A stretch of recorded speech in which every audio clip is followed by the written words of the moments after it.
He's back.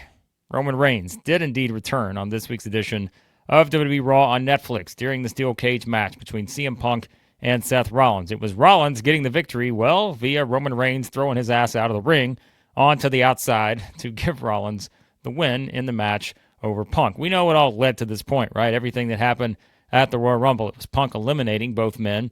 Then it was Rollins taking out some of his frustration on Reigns. And we know they've been building to this point.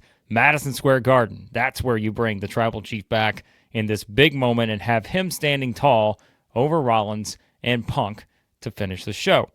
And we know they've also been building towards the idea that we're going to get a triple threat match between Roman Reigns, CM Punk, and Seth Rollins at WrestleMania 41 in Las Vegas.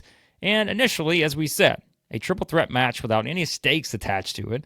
Not a whole lot maybe you can sink your teeth into outside of just this being a very personal rivalry between these three men.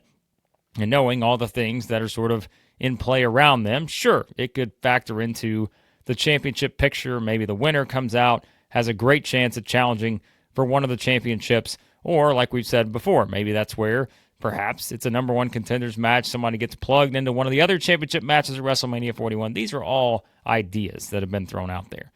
But now what we do know is that by Reigns coming back and returning the way that he did, it could wind up being a game changer in terms of what this means for Roman Reigns moving forward, but also what it means for CM Punk. Because we know this was not just Reigns returning and going after Rollins or going after Punk.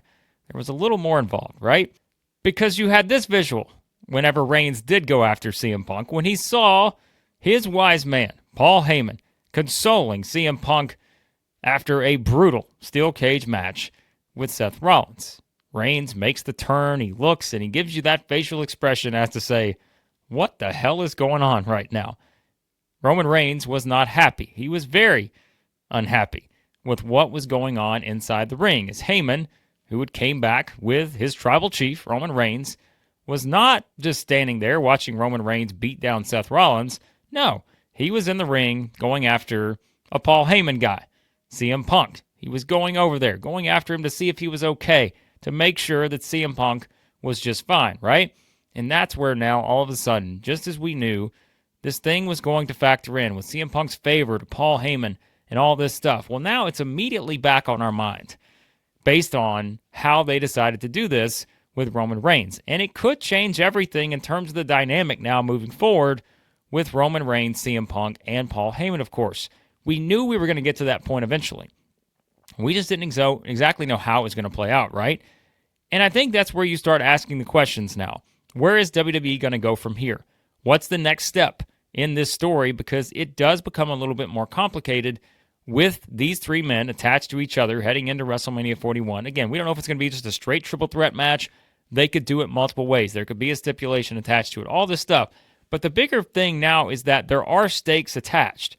And they could be stakes that are higher than any potential championship could be when you think about the dynamic between these two in particular, Roman Reigns and Paul Heyman.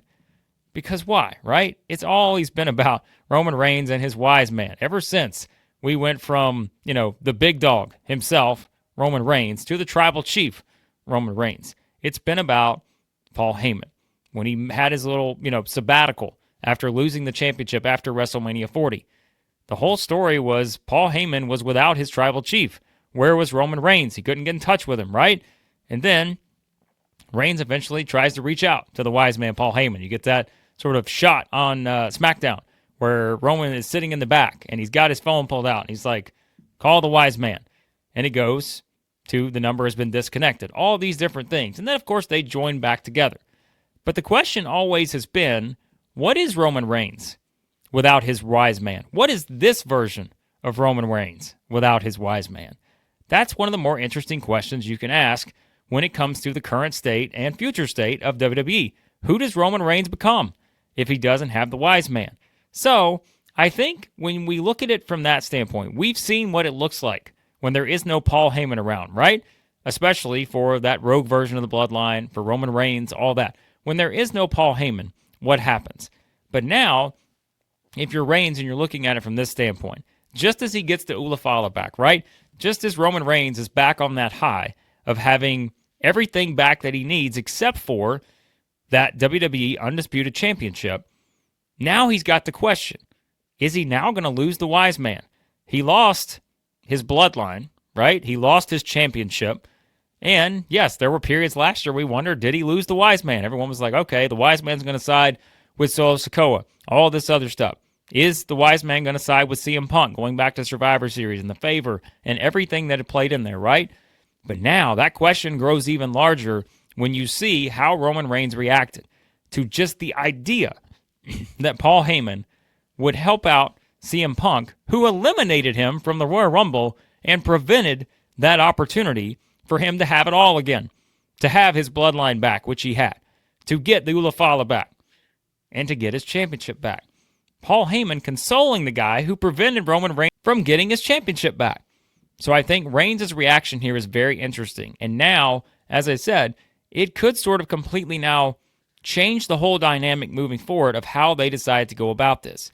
And I think now, without the stakes of potentially a championship involved, right, it's going to be about the suspense of what is Roman Reigns going to do, what is CM Punk going to do, but more importantly, what is Paul Heyman going to do in all of this? And that's where I love the way they did this, because it does now add all those questions in as to whether everything is about to completely flip in terms of the dynamic.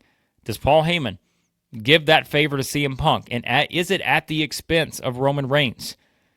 Is somehow, again, someone has even thrown out the idea, I've seen this, does Paul Heyman say, you know what, these two guys, I don't know how it works out between Reigns and Punk.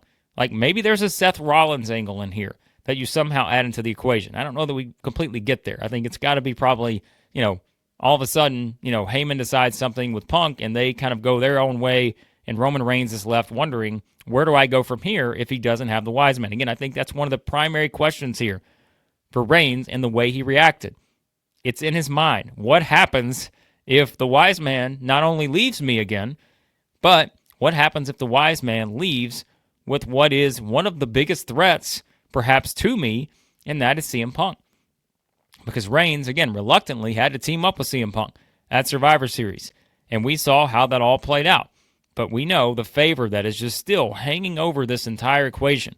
Reigns not only has to think about seeing Punk, sitting there getting consoled by his wise man, he has to think about what the hell is this favor that CM Punk has that I know the wise man is going to have to deliver on at some point. And does it come at the expense of Roman Reigns? These are the fun things that I think we have to think about now as we move forward. And I do think it's a situation where you kind of have a setup here where they have to do something big, as we always say, in these kind of moments when you're teasing stuff like this and knowing you are maybe about to do a triple threat match that doesn't have a championship necessarily involved in it.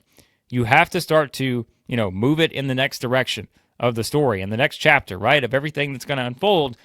And I feel like at this point, when Reigns came back, we knew it was going to be something meaningful. But now, I think they're maybe teasing and hinting at something even bigger, because it is the whole dynamic of, are we going to see this whole thing change with Paul Heyman siding with CM Punk for the short term and maybe the long term? Or is there another big twist involved here where you have a situation where, again, that favor is handed out and maybe it's one that does cost Roman Reigns something that he really wants? And maybe that's the WWE Undisputed Championship. Maybe it moves Punk one step closer. Maybe it does, as we've said many times, get Punk in that WrestleMania main event somehow, some way.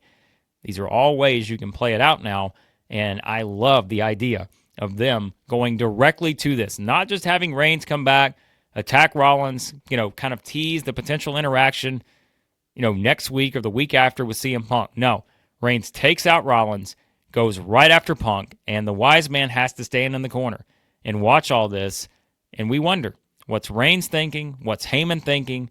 Most importantly, maybe, what's Punk going to think now coming out of this? Does this make Punk want to push that favor forward much quicker after Roman Reigns just did that to him? It's going to be fascinating to see how it all plays out. But I do think, once again, Triple H has done it, cooking up something big here. He's got something special that could very well, maybe pun intended, change the game, right? When it comes to how they're going to do this with Roman Reigns, CM Punk, and the catalyst of it all, the person who's going to make the decision that could either blow this entire thing up or keep it all together. And that is the wise man himself, Paul Heyman. But you guys let me know what you think. How do you think this whole thing is going to play out? Now, with the way you see it, with Roman Reigns attacking CM Punk, him seeing what happened between Heyman and Punk in the middle of the ring, what is Roman Reigns going to do next? Is this where we start to get some of that old insecurity coming out for Roman Reigns? We've seen that before. Is more of that starting to creep in? We saw it even, when Reigns came back last summer. After at SummerSlam, we started to see some of that insecurity creeping back in, right? With the whole thing trying to bring the bloodline back, the original members.